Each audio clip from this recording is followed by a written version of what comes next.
नमस्कार, स्वागत आहे सर्वांचं आपल्या MPSC एक्झाम मंत्रामध्ये. आणि ठळक बातम्या मी जसं विचारत होतो की काय करायचं बाबा, आपल्याला कंटिन्यू करायचे आहेत नाही करायचे आहेत. सगळ्यांचं म्हणणं होतं कंटिन्यू करा, पण विषय काय होता की रोज आपलं जे मंथन आहे 10-10चं ते कन्फ्लिक्ट करत होतं. त्यामुळे त्याच्यावर एक उपाय चांगला शोधला आहे की आपण वीकली ठळक बातम्यांच्या माध्यमातून भेटूयात आणि त्याच्यामध्ये काही कॉम्प्रिहेन्सिव्हली बऱ्यापैकी आठवड्याचा लेखाजोखा आपल्याला त्या ठिकाणी ठळक बातम्यांच्या स्वरूपात करता येईल. आणि ही जी PDF आहे, खूप जण म्हणत होते सर PDF शेअर करा, तर ही वीकली संडेला आपण आपलं जे चॅनल आहे MPSC एक्झाम मंत्रा, त्याची लिंक तुम्हाला डिस्क्रिप्शनमध्ये पण मिळेल किंवा इतर कुठेही मिळेल, तर त्यावर ते आपण अपलोड करणार आहोत. याच्या व्यतिरिक्त बऱ्याच वेळेला जुने ठळक बातम्या तुम्हाला सापडत नाहीत, त्यामुळे आपलं जे ॲप आहे मेड सिम्पल नावाचं जे आपलं ॲप आहे, तर त्या मेड सिम्पल ॲपवर आपण एक फोल्डर बनवतोय फ्री PDFचं, त्यात ठळक बातम्या, त्यात तुम्हाला डेट वाईज सगळ्या ठळक बातम्यांच्या PDF त्या ठिकाणी मिळतील. ज्यांनी ॲप डाउनलोड केलेलं नसेल त्यांनी ॲप डाउनलोड करून ठेवा आणि तुम्हाला सगळ्या एकत्र कंपायलेशन नंतर आपण ते पण देऊया. पण वीकली आठवड्याचं तुम्हाला रिव्हिजन करण्यासाठी त्या PDF खूप उपयोगी पडतील. शक्यतो लेक्चरमध्येच आपण ह्या सेशनमध्येच असा प्रयत्न करतो की काहीतरी न्यूमॅनिक्स, काहीतरी इंटरलिंकेजेस देऊन तुमच्या ते लक्षात राहील, ते आपण लगेच बघूया. आता आपण मला वाटतं 5 ऑगस्टपर्यंतच्या ठळक बातम्या कव्हर केल्या होत्या. आता पुढच्या बघा 6 ऑगस्ट 2025च्या ठळक बातम्या आहेत. तर ठळक बातम्यामध्ये पहिली जी आहे मोहम्मद सिराज का बरं न्यूजमध्ये आले, आपलं जी टेस्ट मॅच झाली होती इंग्लंडच्या विरुद्ध, इंग्लंड वर्सेस इंडिया, तर इथं मोहम्मद सिराजनं एका मॅचमध्ये शेवटी ती विकेट काढून भारताला विजय मिळवून दिला होता. म्हणजे ती जवळपास अशक्य अशी गोष्ट होती, त्यांनी शक्य करून टाकली होती. त्याच्यावर आपण बिलीफ नावाचा जो एक व्हिडिओ आहे तो पण बनवला होता. अत्यंत इंटरेस्टिंग, म्हणजे टेस्ट मॅच किती रोमांचक होऊ शकतो हे सगळं त्यांनी दाखवून दिलं होतं. त्याचं औचित्य साधून स्केचर्स नावाची जी कंपनी आहे, स्केचर्स नावाची कंपनी, तिनं काय केलं, मोहम्मद सिराजला ब्रँड अँबॅसेडर करून टाकलं. आणि तुम्हाला खोटं नाही सांग, स्केचरचे शूज मी प्रमोशन करत नाही, पण खरंच खूप चांगले आहेत, मला ते जाणवतंय. मी घातल्यानंतर पायाला होणारा त्रास आणि बाकी दुसऱ्यानं होणार. तर स्केचर्स जी कंपनी आहे, तर त्याचं काय केलं त्यांनी, ब्रँड अँबॅसेडर केलं मोहम्मद सिराजला. आता पुढे बघा न्यायमूर्ती श्री चंद्रशेखर, तर हे काय होतं की आपले बॉम्बे हायकोर्ट जे आहे, तर त्या बॉम्बे हायकोर्टाचे CJ चीफ जस्टिस होते. आता ते काय केले, त्यांचं प्रमोशन झालं, ते सर्वोच्च न्यायालयामध्ये गेले, त्यामुळे त्यांच्या ठिकाणी कोणतरी आणलं पाहिजे. सॉरी, आधी जे न्यायाधीश होते न्यायमूर्ती आलोक आराधे, तर ते इथं होते, तर ते सर्वोच्च न्यायालयात गेल्यामुळं चंद्रशेखर यांना काय केलंय, मुंबई उच्च न्यायालयाचे मुख्य न्यायाधीश चीफ जस्टिस जे आहेत, तर ते चीफ जस्टिस त्या ठिकाणी झालेले आहेत. आता याच्यानंतर पुढे बघा 3 सप्टेंबर 2025 मध्ये ब्लड मून. आता ही ब्लड मून काय भानगड आहे, एकदम सिंपल गोष्ट आहे बघा. ब्लड मूनच्या बाबतीमध्ये तुम्हाला ह्या डायग्राम मधून 1 मिनिटात कळून जाईल. ब्लड मून मध्ये काय होतंय, तर अर्थ जी आहे ती मध्ये आली, कशाच्या, सन आणि मूनच्या. या सन आणि मूनच्या मध्ये आलेली अर्थ जी आहे, याच्यामुळे काय होतंय, तुम्हाला ब्लड मून बघायला मिळतोय. आता ब्लड म्हणजे काय असतं, लाल कलरचं रक्त आहे, त्याच्यानुसार त्यांनी ते लाल केलेलं आहे. त्यात एक हिंदी गाणं पण, ए लाल रंग कब मुझे छोडेगा, तर तसं हे लाल रंग याच्यामध्ये होता. सौद्या फन पार्ट, सनरेज जे आहेत आपल्या याच्यावर पडतात पृथ्वीवर, बरोबर, ही तर अडल्या जातील, पण हे साईडचे जे आहेत वातावरणातले, त्यात काय होतं की ब्लू कलर स्कॅटर करतो, ब्लू कलर, पण रेड कलर काय करतो, तो पास करतो आणि तो चंद्रावर पडतो, आणि तो अशा पद्धतीने चंद्रावर पडतो की त्या ठिकाणी आपल्याला रेड कलर त्या ठिकाणी बघायला मिळतो. याला त्यांनी नाव दिलेलं आहे सायंटिफिकली की त्याला ब्लड मून, त्या ठिकाणी काय म्हटलेलं आहे, ब्लड मून. आणि हे कधी बघायला मिळालं आहे आपल्याला, 7 ते 8 सप्टेंबरच्या दरम्यान, 7 ते 8 सप्टेंबर रोजी 2025 मधील सर्वात मोठे चंद्रग्रहण आपल्याला 82 मिनिटांचा हा ब्लड मून आशिया, युरोप आणि आफ्रिका, ऑस्ट्रेलियामध्ये दिसला. आता ह्याच्या बाबतीमध्ये आपण हे बघितलंय, ते कशामुळे होतं, तर रिले स्कॅटरिंगमुळे होतं. चंद्र लाल चमकतो आणि सूर्यास्त लाल दिसल्यानंतर काय कारण आहे, तर रिले स्कॅटरिंग आहे. आता भारतातील बालमृत्यू दर जर आपण बघितला, TFR म्हणजे टोटल फर्टिलिटी रेट, प्रजनन क्षमता जी आहे 1.9% गेली आहे. आणि IMR म्हणजे इन्फंट मॉर्टॅलिटी रेट जो आहे तो 25 आलेला आहे. जन्माच्या वेळी लिंग गुणोत्तर जे SRB जे आहे, तर ते 917. कच्चा जन्मदर, क्रूड बर्थ रेट, CBR ज्याला आपण म्हणतो, एवढं काही जास्त लक्षात ठेवण्याची गरज नाहीये. फक्त हे SRS म्हणजे नमुना नोंदणी प्रणालीनं सांख्यिकी अहवाल 2023ला दिला होता. आता सगळ्यात महत्त्वाची गोष्ट इथे काय झाली माहिती आहे का, की भारताच्या रजिस्ट्रार जनरलनं जारी केलेला नोंदणी प्रणाली अहवाल 2023 नुसार भारतातील इन्फंट मॉर्टॅलिटी रेट जो आहे ना, तो फार कमी झालेला आहे. आता तो 25वरच आलाय. आणि 2013 मध्ये तो किती होता, 2013 मध्ये जवळपास 40 होता. 40वरून 25 येताना हे पर्सेंटेजमध्ये जे चेंज झालाय ना, तो जवळपास 37.5% त्या ठिकाणी कमी झालेला आपल्याला बघायला मिळतो. पर्सेंटमध्ये हे खूप जास्त झालेला आहे. दिसताना आकडा आपल्याला दिसतो की हा खूप जास्त होता 40, तो आता 25 झालेला आहे. पण आकड्यांच्या पलीकडे जाऊन जेव्हा आपण बघतो तेव्हा आपल्याला बऱ्याचशा गोष्टी क्लिअर होत असतात. आता लेखिका अरुंधती रॉय हा खूप फेमस लेखिका आहेत. त्यांचं एक नवीन आत्मचरित्र आलंय, Mother Mary Comes to Me. Mother Mary Comes to Me हे प्रकाशित झालंय. त्यांचं जे फेमस होतं the God of Small Things, याच्यासाठी त्यांना काय मिळालेलं आहे, बुकर पुरस्कार पण त्या ठिकाणी मिळालेला आहे. एवढंच लक्षात ठेवा, गॉड ऑफ स्मॉल थिंग्ससाठी त्यांना बुकर पुरस्कार मिळालेला आहे. आत्ताचं जे आलंय ते Mother Mary Comes to Me हे नावानं त्यांनी प्रकाशित केलेलं आत्मचरित्र आहे. आता एक काय झालं, नेट ब्लॉक तुम्ही बघितलं असेल, त्या दिवशी पण आपल्या बऱ्याचशा नेटचे प्रॉब्लेम येत होते. तर त्याची अडचण काय होती की जे नेटचे फायबर केबल्स आहेत तर ते येतात आपल्या रेड सी मधून, बरोबर आहे, रेड सी मधून येतात. आणि मग रेड सी मधून येत असताना तिथं काय झालं होतं की काही डिग्रेड झालं होतं की मल्टिपल कंट्रीज, बघा, series of subsea cable outages, तिथं केबलला काहीतरी कोणीतरी उंदरानं कोडतडलं म्हणा किंवा काय म्हणा, जस्ट गंमत म्हणून सांगतोय. तर रेड सी मध्ये ह्या गोष्टी झाल्या होत्या. त्यामुळे काय झालं होतं की पाकिस्तान असेल, इंडिया असेल किंवा अशा बऱ्याचशा ठिकाणी, आणि त्यातलं मेन सेंटर जे हे नाव लक्षात ठेवा, जेद्दा, आणि ते आहे सौदी अरेबिया. पाहिजे तर हे बाकीचे फक्त नाव ऑप्शनमध्ये आले तर लक्षात ठेवा. SMW4 आणि IMEWE केबल सिस्टीम जे आहेत नियर कुठे, जेद्दा कुठे तर सौदी अरेबियामध्ये, फक्त एवढं लक्षात ठेवा, बाकी जास्त लक्षात ठेवण्याची गरज नाही. हे आपण ऑलरेडी बघितलं होतं. एज्युकेट गर्ल ही जी ऑर्गनायझेशन आहे हिला आता काय मिळालेलं आहे, रामन मॅक्सेसे पुरस्कार मिळाला आहे. त्याच्या प्रमुख ज्या आहेत सफीना हुसेन, मी तुम्हाला त्या दिवशी म्हणलं होतं, मुस्लिम महिला आहेत सफीना हुसेन, शिक्षण क्षेत्रामध्ये काम करलायत. एज्युकेट गर्ल, ऍक्च्युली त्या संस्थेचं नाव जे आहे ना, तर ते संस्थेचं नाव आहे एज्युकेट गर्ल ग्लोबली, असं नाव आहे. काय, एज्युकेट गर्ल GIRL ग्लोबली, पण याला ऍक्च्युली म्हणतात काय, एज्युकेट गर्ल नावानं हे फेमस आहे. तर याला काय मिळालं, रामन मॅक्सेसे पुरस्कार मिळालेला आहे. एवढं आपल्यासाठी लक्षात ठेवणं गरजेचं आहे. तर काय कार्य आहे त्यांचा, याच्यावर प्रश्न विचारतात. दुर्गम भागातील शालाबाह्य मुलींसाठी काम करणारी संस्था म्हणजे कुठली, तर एज्युकेट गर्ल, हे लक्षात ठेवा. बाकी ऑलरेडी मागचे रामन मॅक्सेसे अवॉर्ड वगैरे आपण ऑलरेडी बघितलेले आहेत, त्यामुळे इथे फार जास्त त्याला बघण्याची आवश्यकता नाही. पुढच्या बघू 8 सप्टेंबर 2025च्या महत्त्वाच्या ठळक बातम्या. आंतरराष्ट्रीय साक्षरता दिन त्या ठिकाणी 8 सप्टेंबरला असतो, यावर्षी पण झाला. तर त्याच्यामध्ये डिजिटल युगात साक्षरतेला प्रोत्साहन देणं ही त्याची थीम आहे. अधूनमधून MPSC थीम विचारते, मोस्टली राज्यसेवा प्रिलिम्समध्ये वगैरे, तर आपल्या पुढे कामाला येऊ शकते.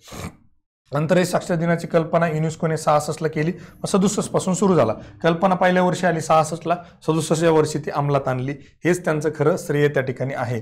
28वी IITF ITTU टेबल टेनिस स्पर्धा आहे ना, ही भारतामध्ये होते, एवढं लक्षात ठेवा. त्यामुळे आपल्याला हे कुठं होते, काय होते, यजमान कोण आहे, काय आहे, हे आपल्याला लक्षात ठेवणं गरजेचं आहे. तर भुवनेश्वर येथे ठिकाणी आयोजक कोण आहे, ती जी ऑर्गनायझेशन IITF आणि ATTU आहे. यजमान संघ table tennis federation of India, तुम्हाला म्हणलं इंडिया त्याचा यजमान आहे. आणि ओडिसामध्ये पहिला आशियाई स्तरीय TT कार्यक्रम त्या ठिकाणी होतोय. US ओपन टेनिस चॅम्पियनशिप हे फार महत्वाचं आहे. याच्यावर आयोग कायम प्रत्येक परीक्षेला एखाद दुसरा प्रश्न विचारतं. US ओपन लॉन टेनिसची जी स्पर्धा असते US ओपन, त्याच्यामध्ये विजेतं कोण झालं बरं, कार्लोस अल्कराज. हा स्पेनचा जो प्लेअर आहे ना, आजकाल खूप फॉर्ममध्ये आलेला आहे, कार्लोस अल्कराज. आणि उपविजेतं कोण आहे, जानिक सिनर, इटलीचा आहे जानिक सिनर. आता महिलांमध्ये कोण आलंय हे लक्षात ठेवा. विजेती आयर्ना सबलेंका, बेलारुसची, ही खूप सध्या फॉर्ममध्ये आलेली आहे. उपविजेता अमंडा अनिनिसेवा USCचे. आता बाकी दुहेरीमध्ये जास्त लक्षात ठेवण्याची गरज नाही. आतापर्यंत आयोगानं एकेरीमध्ये जास्त विचारले आहेत, पुरुष आणि महिलामध्ये. आता त्याच्यात थोडासा लेखाजोखा मागचे जे आहेत त्यांच्याविषयीच्या फॅक्ट वगैरे ते आपल्याला थोड्या माहिती असल्या पाहिजे. त्यात आपण बघूया काय काय फॅक्ट आहे. की कार्लोस अल्कराजने त्याचे दुसरे US आहे, म्हणजे सेकंड US त्याला मिळालेले US ओपन, कोणाला, अल्करासला. आणि 6वे ग्रँड स्लॅम आहे, 6th ग्रँड स्लॅम आहे. आणि त्याने बोर्न योग नंतर असा पराक्रम करणारा सर्वात तरुण खेळाडू ठरलाय. 1 नंबरला कोण आहे तर तो दुसरा आहे. 2 नंबरला कार्लोस अल्कराज, हे लक्षात ठेवा. 1 नंबरला नाही येतो, 2 नंबरला. कारण 1 नंबरला कोण आहे तर योर्न बोर्ग आहे. 2014 मध्ये सेरेना विल्यम्स नंतर सलग 2 जेतेपद जिंकणारी आयर्ना सबलेंका ही झाली आहे. त्यामुळे ही पण महत्वाची आहे, आपल्याला हे लक्षात ठेवावं लागेल. US ओपन जे आहे त्या आयर्ना सबलेंकानं जिंकलं होतं. लगा किती जिंकते तू, US दोनदा जिंकली लगा, असं ते कोल्हापूरच्या भाषेमध्ये आयर्ना सबलेंका, आयर्ना किती लेका जिंकशील, अशा पद्धतीने काहीतरी लक्षात ठेवा.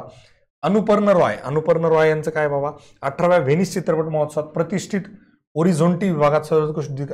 आणि काय बरं यांचं, songs of the forgotten trees, खूप छान आहे बरं. Songs of the forgotten trees, विसरलेल्या झाडांविषयी लिहिलेलं हे पुस्तक आहे, songs of the forgotten trees.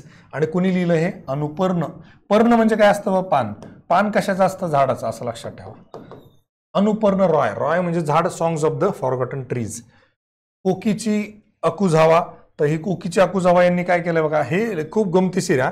Mount Fuji जपानमधलं एक खूप मोठं पीक आहे किंवा त्याला आपण म्हणूया शिखर आहे. तर त्या शिखरावर त्यांनी काय केलं, 96व्या वर्षी गेले आणि मग तो पण रेकॉर्ड केला की जास्तीत जास्त वय असणारा व्यक्ती जो हायेस्ट चढलाय तो झाला जपान माउंट फुजीला. आता परत 102 वर्ष वय झाल्यानंतर परत काय केलं त्यांनी, म्हटलं चला एकदा प्रयत्न करून बघू होतंय का. झालं ना, 102व्या वर्षी सर्वात वयस्कर व्यक्ती जो की असा या लेवलचा पर्वत त्या ठिकाणी चढलेला म्हणून कोणाचं नाव झालंय, कोकीची अकुजावा असं झालेलं आहे. तर पुढचा आपण प्रश्न त्या ठिकाणी बघूया. भारतातील पहिला बंदर आधारित ग्रीन हायड्रोजन प्रकल्प. बंदर म्हणजे हे बंदर असतं जे आपलं तमिळनाडूतील VO चिदंबरम, VOC म्हणजे VO चिदंबरम बंदरात आधारित पहिला first green hydrogen pilot project सुरू झालेला आहे. आणि याचा ताशी काय की 10 नॉटिकल माइल्स क्षमतेसह ग्रीन हायड्रोजन तयार करते. 3.87 कोटी खर्चून स्थापन झालेली ही सुविधा पोर्ट कॉलनीमध्ये स्ट्रीट लाईट्स आणि इलेक्ट्रिक व्हेकलसाठी चार्जिंग स्टेशनला ऊर्जा देणार आहे. आणि हा जो आहे VO चिदंबरम हा on site green hydrogen project आहे. ऑन साईट आणि ऑफ साईट दोन असतात. ऑन साईट म्हणजे जिथे आहे तिथे, ऑफ साईट म्हणजे काय, दुसरीकडे. आता आपलं ऑफिस कुठे, ऑन साईट पुस्तक तुम्हाला मिळेल म्हणजे आपल्या ऑफिसमध्ये मिळेल. ऑफ साईट म्हणजे काय, तुम्ही कोल्हापुरात आहेत, तुम्ही सांगलीत आहेत, तुम्ही सातारमध्ये आहेत, तिथे तुम्हाला मिळेल. त्याला ऑफ साईट म्हणतो. थोडक्यात असं लक्षात ठेवा. आपलं करंट मंत्राचे आलेले CM. भारताने हायड्रोजनवर चालणारी ट्रेन लॉन्च केली. क्या बात आहे, भारतानं हायड्रोजनवर चालणारी लॉन्च केली. आणि कुठं माहिती आहे का, चेन्नईतील इंटिग्रल कोच फॅक्टरी हीच असते कधी पण. तुम्ही बघा आपले 5 इयर प्लॅनमध्ये इंटिग्रल कोच फॅक्टरी तुम्हाला 2ऱ्या-3ऱ्या प्लॅनपासून जे बघायला मिळते तर ते अजूनही तीच आहे. तर चेन्नईमधील ह्या फॅक्टरीमध्ये विकसित केलंय आणि हायड्रोजनवर चालणाऱ्या ट्रेनची यशस्वी चाचणी केली आहे. आणि ती कुठे, सगळ्यात महत्त्वाचा क्वेश्चन इथे येईल बघा. काय येईल, ही ट्रेन लवकरच हरियाणातील जिंद आणि सोनीपत ह्या 2 ठिकाणी आपल्याला ती धावताना त्या ठिकाणी दिसणार आहे. आणि ही राष्ट्रीय हायड्रोजन मिशनचा एक भाग आहे. ज्याचे उद्दिष्ट 2030 पर्यंत दरवर्षी 5 दशलक्ष मेट्रिक टन हायड्रोजन आपल्याला तयार करायचं आहे. आणि हे एक कशाचा भाग आहे, परत 2017 पर्यंत आपल्याला निव्वळ शून्य उत्सर्जन करायचं आहे. निव्वळ शून्य उत्सर्जन म्हणजे काय बरं, की काही उत्सर्जन होणार आहे का, असं नाही. समजा आता फॉर एक्झाम्पल तुम्हाला एक कन्सेप्ट सांगतो की बाबा आपण आपल्या ऑफिसमध्ये तयार होणारा 100 किलो कचरा दर आठवड्याला काय करू शकतो की विल्हेवाट लावू शकतो. आता जर आपल्याकडे 110 किलो झाला आठवड्याला, तर आपल्याकडे काय झाला, 10 kg हा कचरा तयार झाला असं आपण म्हणतो. जर आपली कॅपॅसिटी 100ची आहे आणि 100 kg जर झाला त्याला आपण म्हणतो नेट झिरो. बरोबर आहे. आपल्याला हे काय करायचं, नेट झिरो शून्य उत्सर्जन करायचं. आपल्याला जे अलाउड लिमिट आहे त्याच्या पुढे 1 पॉईंट पण पुढे जाऊ द्यायचं नाही. त्याला आपण म्हणतो हे मिशन 2017 पर्यंत नेट झिरो उत्सर्जन त्या ठिकाणी करणार आहे. अशा छोट्या छोट्या कन्सेप्ट आपण ठळक बातम्याच्या माध्यमातून शिकण्याचा प्रयत्न करत जाऊ जिथे जिथे शक्य आहे. थोडंसं वेळेचं पण आपल्यावर रिस्ट्रिक्शन आहे. करंट चालू आहे, करंटमध्ये GS घुसायला नको म्हणून. ही एक महत्त्वाची याच्यावर प्रश्न ॲटलिस्ट तुमच्या पुढच्या येणाऱ्या सरळ सेवेत तर डायरेक्ट तुम्हाला बघायला मिळेल किंवा पुढे येणाऱ्या ग्रुप B प्रिलिम्समध्ये याच्यावर प्रश्न येऊ शकतो. एंटरोमिक्स mRNA कर्करोग लस, ही लक्षात घ्या. ही mRNA आहे, mRNA लस आहे. आणि ही कोणी केलेली आहे, mRNA म्हणजेच काय, Russia. R is for Russia, right sir. Enteromix mRNA कर्करोग रशियाचे राष्ट्रीय वैद्यकीय संशोधन रेडिओलॉजिकल सेंटर आणि एंगेलहार्ट इन्स्टिट्यूट ऑफ मॉलिक्युलर बायोलॉजीने तयार केले. तंत्रज्ञान कुठलं वापरले, कोविड-19 लसीप्रमाणेच mRNA प्लॅटफॉर्मवर तयार केले. त्याचे टाईप असतात, त्यातला जो आहे तो mRNA टाईप आहे. आता पद्धत काय, प्रगत उत्परिवर्तन मॅपिंग. ठीक आहे, मॅपिंगच्या अनुसारात ते रोगप्रतिकारक शक्ती अनुकूलित करते वगैरे वगैरे, जास्त काही गरज नाही. त्याने अणुचाचणीचा आकार किती केला, 48 व्हॉलंटियर्सवर त्यांनी ती ट्राय केलेली. ह्यात काय दिसून आलं बरं, ट्यूमरचं आकुंचन बघायला मिळालं. एवढा मोठा ट्यूमर आहे तर ह्या लशीनंतर तो हळूहळू छोटं होत गेलेला आपल्याला बघायला मिळाला. त्याच्यावर कोणतेही गंभीर दुष्परिणाम पण आपल्याला बघायला मिळालेले नाहीत. त्यामुळं ती सेफ आहे सध्या तरी. हिमाचलनं काय केलं बरं, म्हणजे किती गंमत आहे बघा. हिमाचल पूर्ण साक्षर मानायचं, 99.3%लाच काय मानायचं आहे, पूर्ण साक्षर. साक्षरता दर किती त्याचा, 99.3. राष्ट्रीय साक्षरतेचा बेंचमार्क किती आहे, 95%. एक लक्षात ठेवा, हे स्टेटमेंट पडू शकतं. बेंचमार्क 95%. हिमाचलनं किती केलं, 99.3. आणि साक्षरतेसह हिमाचल पूर्ण साक्षर त्या ठिकाणी घोषित झालाय. इथं स्टुडंट टू टीचर जो रेशो आहे तर तो भारतात प्रथम क्रमांकावर आहे, एवढं लक्षात ठेवा. वेस्टपेन आता इथे काय केलं, यानं इटलीची ग्रँप्री जिंकलेली आहे.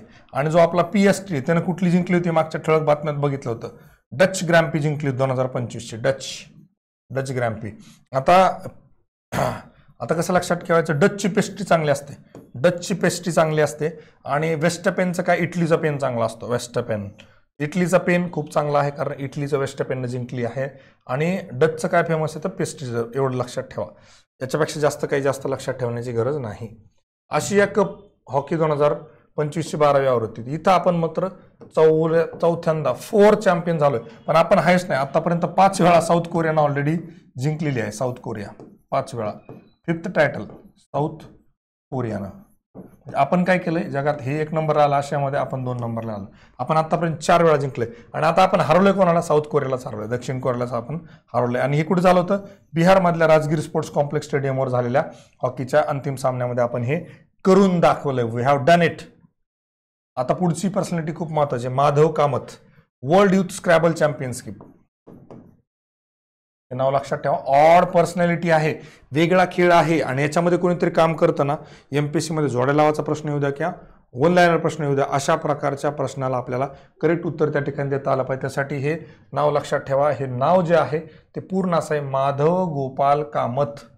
बरोबर आहे, माधव गोपाल कामत यांनी काय केलेलं आहे, वर्ल्ड युथ स्क्रॅबल चॅम्पियनशिप 2025चा किताब जिंकलेला आहे. आणि असं करणारा तो पहिला भारतीय ठरलेला आहे. आणि तो कुठला आहे, दिल्लीचा 14 वर्षीय आहे. स्क्रॅबल हा एक क्लासिक बोर्ड गेम आहे, याच्यामध्ये फार जास्त पळायची गरज नाही आपल्या आतमध्ये. सर्व वयोगटात जगभरात 8व्या क्रमांकावर. वर्ल्ड रँक त्याचा किती आहे, वर्ल्ड रँक ज्याचा आहे 8वा. बरोबर आहे. आणि 25व्या राष्ट्रीय स्क्रॅबल चॅम्पियनशिप जिंकून यावर्षी सर्वात तरुण राष्ट्रीय चॅम्पियनशिप पण त्यानं चॅम्पियन बनलेला आहे. पुढे बघू 10 सप्टेंबर 2025च्या बातम्या, ठळक बातम्यामध्ये मिलिटरी एक्सरसाइज झापड 2025. याची तुम्हाला फक्त एक स्टोरी सांगतो मी, की काय झालं, इंडिया आणि रशिया मिलिटरीमध्ये अशी गंमत सुरू होती. तर रशियानं काय केलं, भारताला दिले उंदरं.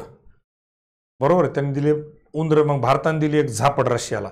मग झापड, रशिया म्हणला आता दिले आम्हाला झापड, द्या एखादा पापड. मग भारताने काय केलं, त्यांना पापड दिले. आता 2 गोष्टी लक्षात घ्या, इंद्र दिले उंदर, त्यामुळे आपल्याकडे एक्सरसाइज आहे इंद्र. आणि दुसरी जी आहे ती झापड, झापड म्हणजे पापड, पापड म्हणजे झापड. एवढं लक्षात ठेवा. हे सगळं कशामध्ये झालंय, इंडिया आणि रशियामध्ये. झापड 2025 आणि इंद्र 2025. इंद्र जी झाली होती, इंद्र आपला शब्द आहे म्हणून आपण काय केलं, भारतामध्ये झाली. आणि झापड तिकडचं पापड आहे म्हणून तिथं काय झाली, ही तर रशियामधील निजनी या ठिकाणी ती झालेली आहे. मला असं वाटतं असे गमतीशीर किस्से जर केले तर परीक्षेमध्ये पण तुम्हाला ती गोष्ट आठवेल, कन्फ्युजन होणार नाही आणि आपल्या ते लक्षात राहील. आणि हेच आपण आपलं जे CM आहे करंट मंत्रा, त्या करंट मंत्रामध्ये पण या पद्धतीनंच करंट घेत आहोत. भारताचे 15वे उपराष्ट्रपती, हे खूप महत्त्वाचे पुढचे येणाऱ्या प्रिलिमसाठी. CP राधाकृष्णन जे महाराष्ट्राचे ऑलरेडी गव्हर्नर होते, ते आता काय झालेत, उपराष्ट्रपती झालेत. 2ऱ्या क्रमांकाच्या संवैधानिक पदावर विराजमान होणारे तमिळनाडूचे 3रे नेते. तमिळनाडूचे किती आहेत, 3rd व्हाईस प्रेसिडेंट तमिळनाडूला मिळालेला आहे. त्यांनी इंडिया ब्लॉकचे उमेदवार आणि सर्वोच्च न्यायालयाचे माजी न्यायाधीश B सुदर्शन रेड्डी यांचा किती 152 मतांनी पराभव केलेला आहे. एकूण 98.2% कमी मतदान झालं होतं. त्यात 771 झालं, त्यातले 762 खासदारांनी मतदान केलं, जे 771 आहेत.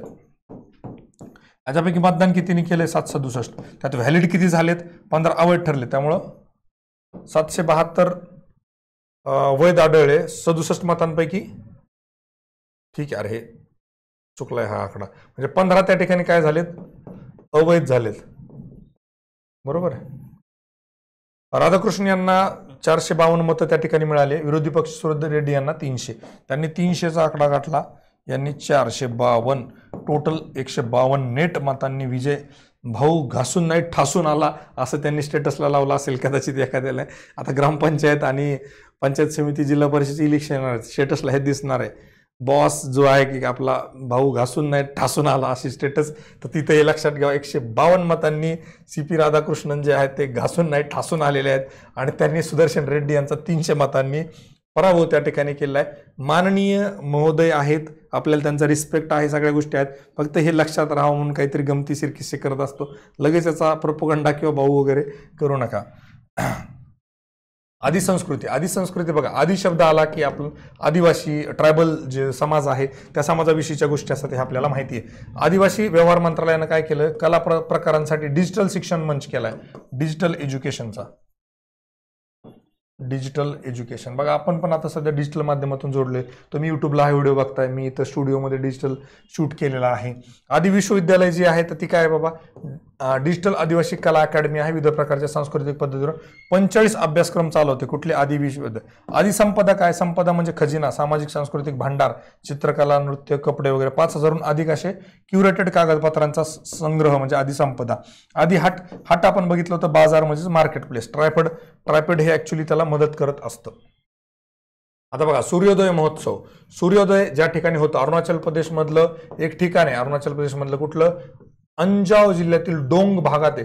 डोंगराळ भाग असेल म्हणून डोंग लिहिलेलं आहे. तिथून सूर्याची पहिले किरण पडतात. मग ते काय म्हणलं आता याला आपण पर्यटनाच्या बाबतीमध्ये ट्राय करूयात.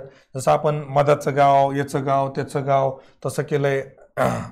तर त्या पद्धतीने यांनी काय केलं 29 डिसेंबर ते 2 जानेवारी तसे 31ला लोक फिरत असतात. तर 31ला लोक अट्रॅक्ट करण्यासाठी अरुणाचल हा जो आहे ना अरुणाचल, मला वाटतं अरुण म्हणजे सूर्य ना, अरुणाचा जिथं उगम होतो आचल होतो असं काहीतरी लक्षात ठेवा. अरुणाचल म्हणजेच सूर्य जिथून उगवतो असं अंजन जिल्ह्यातील डोंग गाव त्या ठिकाणी आहे. अनोखी दुनिया. उत्तर प्रदेश राज्य सरकारने नवीन उपक्रम. उत्तर प्रदेशचं काहीतरी अनोखं चालूच असतं. अनोखी दुनिया म्हणजे परिपूर्ण सिरेमिक कचऱ्यापासून बनवलेला जगातील पहिला पार्क आहे. पार्क बनवला आहे त्याने उत्तर प्रदेशनं. भारताची सिरेमिक राजधानी कुठली आहे बरं? सिरेमिक जिथं बुलंदशहर जिल्ह्यातील खुर्जा येथे स्थित आहे. आणि हा पार्क सप्टेंबर 25 मध्ये अशा अखेरीस उघडणार आहे. 11 सप्टेंबर 2025. फ्लेमिंगो आपला पक्षी माहिती आहे, पण युक्रेननं काय केलं? युक्रेन रशिया वार चालू आहे त्यामुळे आपल्यासाठी हा फार महत्वाचा आहे. युक्रेन पहिले लांब पल्ल्याचं क्रूज क्षेपणास्त्र आहे त्यांचं फ्लेमिंगो. सध्याच चर्चेत असेल तर फ्लेमिंगो काय आहे? फ्लेमिंगो हा सर्वात लांब पक्षी आहे. हे आहे तर लक्षात ठेवा ते युक्रेनचं आहे. आणि असंही विचारू शकतात फ्लेमिंगो एक क्षेपणास्त्र कुठल्या देशाचं आहे? प्रश्न अवघड होईल. क्षेपणास्त्र दिलंय आता सांगा रशियाचं आहे, युक्रेनचं आहे, फ्रान्सचं आहे, इटलीचं आहे, युक्रेनचं, एवढं लक्षात ठेवा. क्षेपणास्त्र जड क्षेपणास्त्र प्रणालीमधलं आहे. आणि सगळ्यात फक्त एवढंच लक्षात ठेवा 3000 किलोमीटरचं त्याचं स्ट्राईक रेंज आहे. बाकी जास्त वजन बिजन नाही लक्षात ठेवलं तरी चालेल. आणि ही फ्लेमिंगो ही जगातील सर्वात मोठी आणि सर्वात लांब पल्ल्याची ग्राउंड क्रूज क्षेपणास्त्र प्रणालीपैकी एक आहे. त्याचे पंख सुमारे 6 मीटर आहे. टर्बोफॅन इंजिनचे सुसज्ज आहे. त्याचा वेग 900 किलोमीटर पर आवर. अरे वा जबरदस्त. 900 किलोमीटर पर आवर. हा बघा हे 3000 आणि इकडे 900 हे तुम्हाला त्या रेंजमधले दिसतील. लक्षात ठेवायला सोपं पडेल.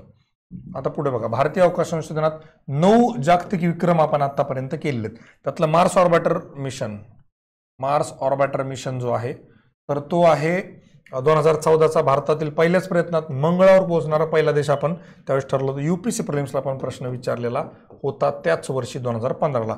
PSLV C-37 2017 मध्ये एकाच मोहिमेत 104 उपग्रह प्रक्षेपित करून जागतिक विक्रम प्रस्थापित केला होता. बघा PSLV C-37 2017. आता आपली MPSCची डिस्क्रिप्टिव्हची परीक्षा येते त्यामध्ये फार बेसिक प्रश्न येतात. आपल्या सायन्स अँड टेक्नॉलॉजीचा भाग आहे की त्यात सरळ विचारतील आतापर्यंत भारताने केलेल्या सायन्स किंवा पर्टिक्युलरली ह्या स्पेसमध्ये केलेल्या महत्त्वाच्या घडामोडी नोंद करा. असे एकदम सिंपल प्रश्न असणार. जर हुकून चुकून तुम्ही UPSCच्या मागे लागले तुमचा करेक्ट कार्यक्रम झाल्याशिवाय राहणार नाही. तुम्हाला मी गॅरंटीनं सांगतो. रडायला माणूस सापडायचा नाही. UPSCच्या नादी लागू नका. MPSC पहिलीमध्ये, UPSC आता ग्रॅज्युएशनला आहे त्यामुळे UPSCचा पॅटर्न UPSCचा ट्रेंड या भानगडीत पडू नका. जर पाहायचंच असेल तर MPSCचे 2005 ते 2010 पर्यंतचे प्रश्न बघा. याच्या पलीकडे जाऊन काही गोष्टी आहेत त्या आता डिस्क्लोज करणार नाही कारण बाकीचे क्लासवाले या गोष्टी बघतात लगेच कट कॉपी पेस्ट होऊन जातं. फक्त थोडं एवढंच सांगेल की UPSCच्या नादाला लागू नका. MPSC खूप वेगळी आहे. MPSCच्याच पद्धतीनं प्रश्न सेट करते आणि त्याच पद्धतीनं ती करणार आहे. चंद्रयान 2019ला आलं. चंद्राभोवती जगातील सर्वोत्तम ऑर्बिटर कॅमेरा तैनात केलेला आहे. चंद्रयान 3 2023ला चंद्राच्या दक्षिण ध्रुवाजवळ उतरणारा भारत हा पहिला देश बनलाय. चंद्रयान 2 2019 सर्वोत्तम चंद्र ऑर्बिटर कॅमेरा तैनात केलाय. आणि चंद्रयान 3 मध्ये 2023ला चंद्राच्या सॉफ्ट लँडिंग दक्षिण ध्रुवावर केलेला भारत हा पहिला सक्सेसफुल करणारा देश ठरला. 2040 पर्यंत भारताचे चंद्रावर क्रू लँडिंग पूर्ण करण्याचे उद्दिष्ट त्या ठिकाणी आहे. विल टू विन मोहीम. आता बघा विल टू विन मोहीम आहे तर महिला विश्वचषक 2025 साठी ICCने विल टू विन मोहीम त्या ठिकाणी सुरू केली. विल टू विन मोहीम. आपल्याकडे वर्ल्ड कप आहे. आपण आणि श्रीलंका दोन्ही मिळून वुमनचा आपण वर्ल्ड कप त्या ठिकाणी ऑर्गनाईज करत आहोत. महिला विश्वचषकात 13व्या आवृत्तीची सुरुवात 30 सप्टेंबर रोजी होणार आहे. भारत श्रीलंका यांच्यात गुवाहाटी येथे हा सामना होणार आहे. आणि भारतातील जगभरातील यामध्ये कशा आहे, विल टू विन मध्ये जगभरातील चिकाटी आणि महिला क्रिकेट आयकॉनचा गौरव त्या ठिकाणी केला जाणार आहे, एवढं लक्षात ठेवा. अनुपम खेरची एकदम इंटरेस्टिंग टायटल बघा. पुस्तकाच्या नाव काय, the best thing about you is you. सर्व जगातली सगळ्यात चांगली गोष्ट तुमच्या बाबतीतली म्हणजे तुम्ही. हा त्यांचं 2011चं पुस्तक आहे. Lessons life taught me unknowingly. कळत न कळत मला जे काय शिकवलंय ते 2019ला. Your best day is today 2020. आणि आत्ता जे आलंय त्याचं डिफरंट बट नो लेस. वेगळं पण कमी नाहीये. अशा पद्धतीनं अनुपम खेर यांचे वेगळे पुस्तकं आहेत. तर हे 4थ्या पुस्तकाची घोषणा त्यांनी केलेली आहे. हे सरळ सेवेत तर 100% येईल, पण राज्यसेवा किंवा कुठेतरी पुढच्या येणाऱ्या परीक्षेमध्ये, येणाऱ्या राज्यसेवेत नाही, पुढे येणाऱ्या किंवा ग्रुप बी किंवा ग्रुप सी प्रिलिम्समध्ये हा प्रश्न बघायला मिळू शकतो. नीलक्रांतीची 5 वर्ष. 5 वर्ष म्हणजे आता हे सेंट्रल गव्हर्नमेंटनं 10 सप्टेंबर 2020ला सुरुवात केली होती. ती आणली होती PMMSA म्हणजे मत्स्य संपदा योजना आणली होती. त्याच्या अंतर्गत आता याला 5 वर्ष पूर्ण झाले आहेत. आता त्याचा लक्ष्य कालावधी जो आहे तो 2025 ते 26 पर्यंत वाढवलेला आहे. मुख्य उपयोजना काय होती, PM मत्स्य किसान समृद्धी सह PM मत्स्य किसान योजना त्या ठिकाणी. जागतिक क्रमवारी भारत हा दुसऱ्या क्रमांकाचा सर्वात मोठा मत्स्य उत्पादक देश त्या ठिकाणी आहे. 12 सप्टेंबरचं बघू द्या, बोगोटा आंतरराष्ट्रीय पुस्तक मेळा 2026. बोगोटा नाव लक्षात ठेवा. 38व्या बोगोटा आंतरराष्ट्रीय पुस्तक मेळामध्ये भारत सन्माननीय पाहुणा म्हणून देश सहभागी झालाय. सन्माननीय पाहुण्यांचा सत्कार शाल व श्रीफळ देऊन करण्यात येईल असं बोगोटामध्ये भारताच्या बाबतीमध्ये बोललं गेलेलं आहे. 88 पासून चालू आहे. कोलंबियन बुक चेंबर म्हणजे कोलंबिया जे आहे, कोलंबिया बोगोटा आंतरराष्ट्रीय पुस्तक मेळा आयोजित केला जातो. लॅरी एलिसन हे नाव लक्षात ठेवा. हे फार महत्वाचं आहे की नाही, इलॉन मस्कचा फस करून टाकलेला आहे सगळा. आणि यानं काय केलं, अमेरिकेचे ओरेकलचे सहसंस्थापक जगातील सर्वात श्रीमंत बनलेले. 300 दिवसांचा रेकॉर्ड होता इलॉन मस्क. 300 दिवस इलॉन मस्क काय होता, जगातला नंबर 1 होता. 300 दिवसांचा रेकॉर्ड ब्रेक केलाय कोणी, लॅरी एलिसननं. त्याला म्हणतात लॅरी एलिसन. फोर्ब्सच्या रिअल टाइम मॅगझिन बिलियनियर रँकिंगनुसार. आणि एलिसनची संपत्ती एकाच दिवसात 101 अब्ज डॉलरची भर पडली. त्याची एकूण संपत्ती आता किती झाली, 395.7 अब्ज डॉलर इतकी झालेली आहे. जागतिक प्रथमोपचार दिन 2025 म्हणजे फर्स्ट एड जी असते 13 सप्टेंबरचा असतो. टायटल फक्त एवढं लक्षात ठेवा, प्रथमोपचार आणि हवामान बदल. बाकी जास्त काही लक्षात ठेवण्याची गरज नाही. नमो भारत, हा हे लक्षात ठेवा. भारतातील इंडियामधील सर्वात वेगवान ट्रेन आहे भारतातील कुठली, नमो भारत. आणि कुठे धावणारे, दिल्ली मेरठ IRTS वर नमो भारत 160 किलोमीटर पर ताशी वेगानं धावते. किती, 160 किलोमीटर पर, दिल्ली मेरठ. 21 ऑक्टोबर 2023ला सुरुवात झाली होती. नमो भारत IRTS प्रकल्प हा भारत सरकार 50% गव्हर्नमेंटचं, सेंट्रल गव्हर्नमेंटचं किती आहे, 50%. आणि बाकी सगळे मिळून काय आहेत म्हणजे दिल्ली, उत्तर प्रदेश, हरियाणा आणि राजस्थान यांचं प्रत्येकी काय 12.5 गुणिले 4 ते तर 50%. बरोबर आहे. 5 × 20 = 0, 12 × 2 = 24, 24 आणि 1 25 म्हणजे सॉरी 50. ठीक आहे, काय जे असेल ते 50%. आणि बाकीचे दिल्ली, उत्तर प्रदेश, हरियाणा आणि राजस्थान म्हणून. नमो भारत महत्वाचं आहे. मनमोहन सिंग बघा, मरणोत्तर त्यांना काय मिळालं, अर्थशास्त्रासाठी PV नरसिंहराव पुरस्कार. PV नरसिंहराव पुरस्कार हैदराबाद स्थित एक संस्था आहे, त्या मेमोरियल फाउंडेशनने त्या ठिकाणी चालू केला आहे. कोणाच्या हस्ते दिला तर मोंटेकसिंग अहलवाल यांच्या हस्ते दिला आहे. IIM Ahmedabad, IIM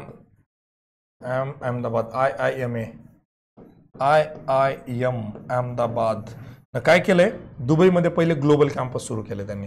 IIM Dubai येथील पहिल्या गटात विविध क्षेत्रातील 35 विद्यार्थी त्या ठिकाणी असणार आहेत. उद्घाटन शेख हमदान दुबईचे आणि आपले धर्मेंद्र प्रधान भारताचे यांनी केलेलं आहे. भविष्यातील योजना काय, 29 पर्यंत कायमस्वरूपी कॅम्पस आपल्याला त्या ठिकाणी करायचा असं IIM अहमदाबादनं डिक्लेअर केलेलं आहे. आता 13 सप्टेंबरच्या ठळक बातम्या बघू. एम्स दिल्लीमध्ये काय केलं बरं, दुसरा रोबोटिक त्यांचा एक यंत्र आलेलं आहे रोबोटिक्स मधलं. आता हे काय आहे, जे दा विंची सर्जरी सिस्टीमवर प्रशिक्षण देणारे भारतातील पहिले सरकारी वैद्यकीय महाविद्यालय त्या ठिकाणी बनलंय. इन्स्टिट्यूट सर्जिकलने विकसित केलेला दा सर्जिकल रोबोट. दा विंची काय, हा रोबोट आहे. रोबोट कमीत कमी आक्रमक शस्त्रक्रिया जगातील सर्वात प्रगत रोबोटिक प्लॅटफॉर्म आहे. आणि आता अशापैकी 2 रोबोटिक प्रणाली असणारा एम्स दिल्ली हा एकमेव हॉस्पिटल झालेलं आहे. पर्पल फेस्ट बघा, साइन लँग्वेज एवढंच लक्षात ठेवा. पर्पल फेस्ट आलं की साइन लँग्वेज एवढं लक्षात ठेवा. तर Indian Sign Language Research and Training Centre आणि हे अमिटी युनिव्हर्सिटी अमिटी युनिव्हर्सिटीद्वारे आयोजित ठळक मुद्दे काय आहेत? दिव्यांगजनांच्या कलाकृतींचे प्रदर्शन करणारे कला व हस्तकला प्रदर्शन. दिव्यांगजनांनी जे काय बनवलेलं त्याचं प्रदर्शन त्या ठिकाणी होत असतं आणि हे आता दिल्लीमध्ये झालं होतं. 22 उद्योजकांना स्टॉल त्या ठिकाणी दिले होते. प्रतिभा आणि समावेशकता दर्शवणारे सांस्कृतिक कार्यक्रम, क्रीडा कार्यक्रम उत्तर प्रदेश नोएडा या ठिकाणी ते झालेलं होतं. बघा अल्बेनिया काय? जगातील पहिल्या AI मंत्र्याची नियुक्ती करणारा पहिला देश आहे अल्बेनिया. काय? AI मंत्री आला यांच्याकडे, AI मिनिस्टर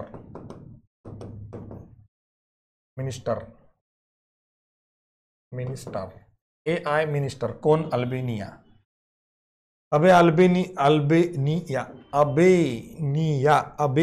AI मिनिस्टर आला. AI मिनिस्टर असं लक्ष. AI मिनिस्टर आला, तू कुठं झोपला? कुणी केलाय? आल्बे तील पहिल्या AI मंत्र्याची नियुक्ती केली आहे. आणि डायला नावाची AI मंत्री आहेत. नाव काय? डायला AI मंत्री हे पूर्णपणे कोड आणि पिक्सेल पासून तयार केलेले एक आभासी अधिकारी आहेत. सार्वजनिक खरेदीचे कार्यक्षमतेने आणि पारदर्शकपणे व्यवस्थापन करणारे, म्हणजे गव्हर्नमेंटला काही घ्यायचं असेल तर ते हे मिनिस्टर काम बघणार आहेत. नेव्हर अलोन काय असणार की माणसाला मानसिक वेळेस आपल्याला एकटं पडल्यासारखं वाटतं की मेरे साथ कोई नहीं है, मैं तो अकेला हूँ, दुनिया में सब जो बुरा हो रहा है मेरे साथ ही हो रहा है. तर ह्या प्रकारचे जे नेव्हर अलोन, तर नवीन आर्टिफिशियल इंटेलिजन्स आधारित एक मानसिक आरोग्य कार्यक्रम सुरू केला आहे AI सोबतचा. नवी दिल्ली येथील All India Institute of Medical सायन्सनं एम्सनंच त्या ठिकाणी केलेला आहे. हा कार्यक्रम 5,000 किंवा त्याहून अधिक विद्यार्थी असलेल्या संस्थांसाठी एक प्रति विद्यार्थी 70 पैसे परवडणाऱ्या किमतीत वैयक्तिकरित्या मानसिक आरोग्य तपासणी करत आहे. उदयपूरला काय झालं बाबा? उदयपूरला मी स्वतः गेलोय. सिटी ऑफ लेक्स खूप छान शहर आहे. प्रतिष्ठित रामसार वेटलँड जे आहे, 2 फेब्रुवारी जो आहे तर तो वेटलँड डे असतो, बरोबर आहे का? 2 फेब्रुवारी का 16 आहे? 16 फेब्रुवारी का 2 फेब्रुवारी? मला कमेंट करून सांगा. वेटलँड डे ऑलरेडी विचारलेला आहे. तलावांचे शहर म्हणून त्याला ओळखलं जातं. आणि भारतामध्ये आता 91 रामसार स्थळ जे आशियातील सर्वाधिक आणि जागतिक स्तरावर तिसरी आहेत. पाणथळ जगांनी व्यापलेलं क्षेत्र आपलं 1.36 दशलक्ष हेक्टर एवढं आहे. आणि आता चांगल्या क्लासचा शोध संपलेला आहे, कारण MPSC एक्झाम मंत्र आता पुण्यामध्ये आलेला आहे. अशा प्रकारे ह्या आठवड्याच्या ज्या आपल्या महत्त्वाच्या ठळक बातम्या होत्या राहिलेल्या त्या आपण कंप्लीट केल्या. आता परत पुढच्या रविवारी म्हणजेच रात्री 10 वाजता आपण ठळक बातम्यांच्या माध्यमातून भेटत राहू. तुम्हाला जर काही वाटत असेल चेंज केला पाहिजे, बंद केलं पाहिजे, चालू ठेवलं पाहिजे, प्लीज कमेंट करून सांगा. तुमच्या कमेंटनं एक उत्साह, प्रोत्साहन त्या ठिकाणी मिळत असतं. जर तुम्ही शांत राहिले तर मी असं समजून घेतो की तुम्हाला त्यामध्ये इंटरेस्ट नाही आहे आणि मग आपण त्या गोष्टी बंद करत असतो. So thank you very much. आपण प्रयत्न करत राहूया, पुढे जात राहूया, यशाच्या दिशेने एक पाऊल टाकत राहूया. Let's make MPSC preparation simple with MPSC made simple. Thank you very much and all the very best my dear friends. जय हिंद, जय महाराष्ट्र.